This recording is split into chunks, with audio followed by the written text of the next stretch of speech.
The Penguin Quartet by Peter Arrhenius, illustrated by Ingela, Peterson. Our main characters today are Herbie Penguin, Charlie Penguin, Miles Penguin, and Max Penguin. It was the time of year when all the penguin moms swim out to the big ocean to feast on fish and have fun as only penguin moms can. While they were away, the penguin dads watched over the eggs. Max, Miles, Herbie, Charlie, and all the other dads were as bored as penguins can be. It just wasn't much fun to stand in the snow and watch over eggs all day long. "I'm fed up with this," Max complained. "Same old story every year. Stopped up beak, frozen wings, and ice on my poor webbed feet." "Maybe we can think of something new to do," Herbie suggested. "What if we went on a tour?" "Yeah, a concert tour," Charlie said. "Great idea," Miles added. "But what would we play?" Max grumbled. "The South Pole polka? The Blizzard blues?" "Nope," Herbie said. "We'd play the music that all cool penguins play.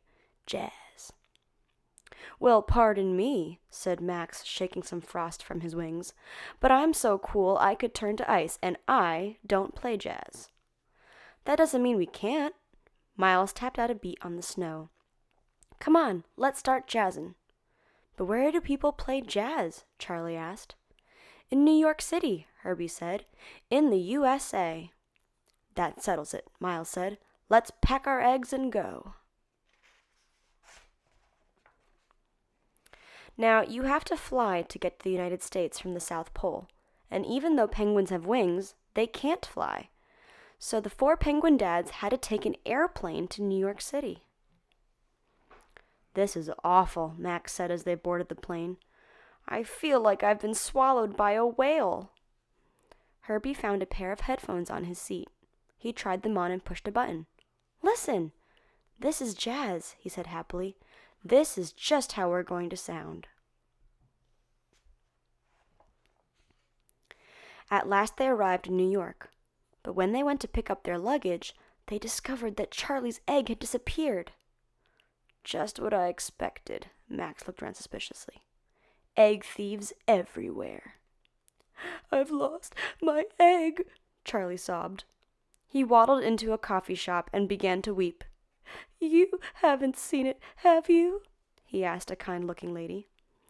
"Well, someone did just drop off a very strange egg. Could it be yours?" "Yes!" Charlie shouted. "There's my little baby." He looked at the egg crossly. "Shame on you. You could have been poached." As the penguins walked the streets of New York, they gawked and squawked in amazement. "Talk about big," Herbie said. "Yeah," Max said, "and what a smell. How could anyone possibly live here?" "The problem isn't how we could live here," Miles answered. "It's where. I'm so tired, even the webs of my feet hurt." "Check out those guys." Herbie pointed at two men in fancy suits. "They look like they have some place to stay. Let's follow them." The men in the fancy suits went into a large building with a sign that said, "Waldorf Astoria Hotel."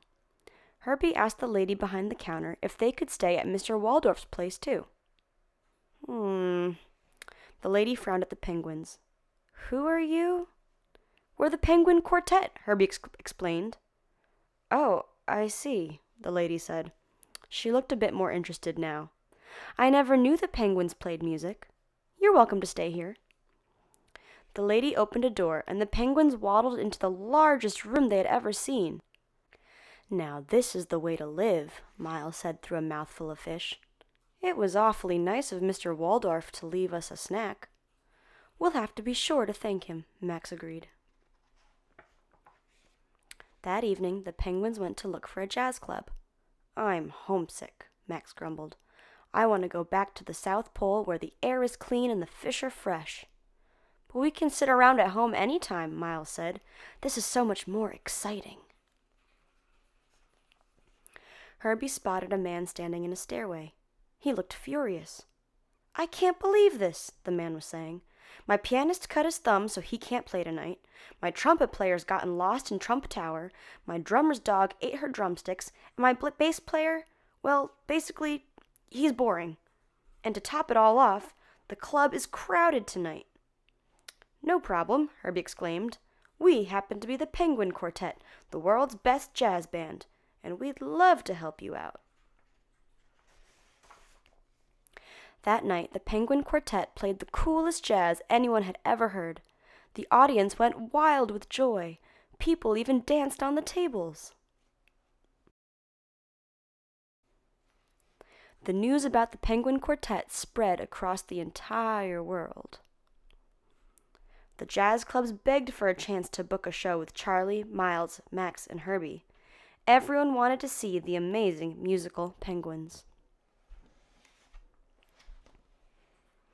One day, the Penguins got a phone call from a television network. The Penguin Quartet was invited to a guest star on a talk show.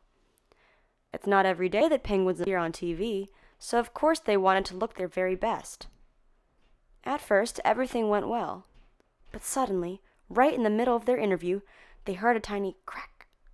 The eggs were beginning to hatch. "We have to get home!" Miles shouted.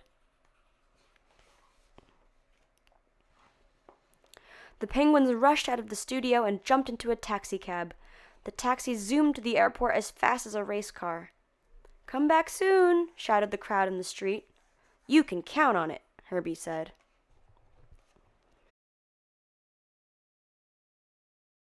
On their way home, they flew over the ocean once more. Far, far away, they could see a flock of dots, very fat dots. The penguin moms, full of fish and looking very satisfied, were heading back to the South Pole too.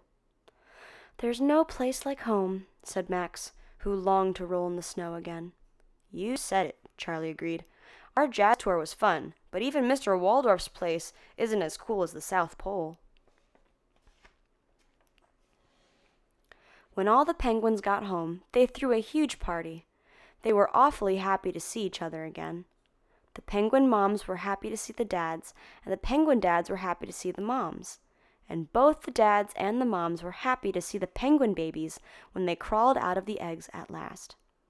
But the penguin babies were the happiest of them all, because they got to see all that snow, and their dads, and their moms, for the very first time.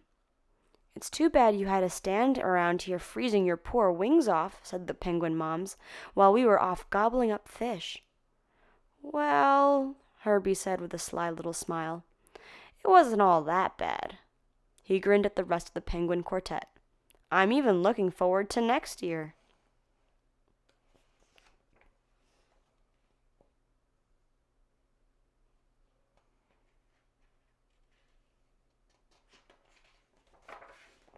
The end.